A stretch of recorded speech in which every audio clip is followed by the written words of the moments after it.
Kw'ishure shingiro Ecofo Kagwema riri muri komine Gihanga mu ntara ya Bubanza kuri uyu wa kabiri niho hari hategekanijwe ibikorwa vyo kurangiza umwaka deliberation mu gifaransa, aho abarimu batanga amanota hakamenyekana abanyeshure baja mu karuhuko n'abandi baba basubiramwo ibibazo ico bita repêchage. Isoko ryacu aho mu Kagwema rimenyesha ko ico gikorwa kitaranguwe kuko abo bigisha ntibatanze amanota. Uzisanze nuko arabigisha bigisha muri guhera mu w'indwi gushika mu w'icenda umva bize university, hariho n'abigisha guhera mu wa mbere wa primaire kugera sixième. Abo bose numva ntabwo bararonka agahembo kabo basanzwe bafasha, abo n'abafasha bahembwe n'abavyeyi kugira bagahembwa nako nyene uburyo ari ukudokomene ishiramo bukenya vyatumye bataratanga amanota kugira ngo abana basubirwe amanota kugira ngo abandi bigisha bamenye bazosubiramwo repêchage n'abamenye basamonde. Abo bigisha bataratanga amanota ni 9 bahiraniwe amafaranga y'ukwezi kumwe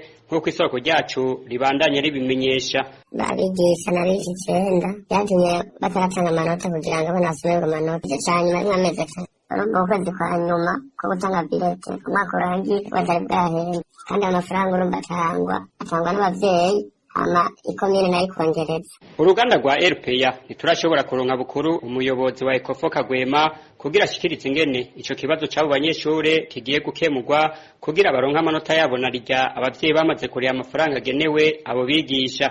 Isoko ryacu rero mu bavyeyi rimenyesha ko buri mwigisha muri abo bakutsa kivi ahabwa agashiruka bute k'ibihumbi 70.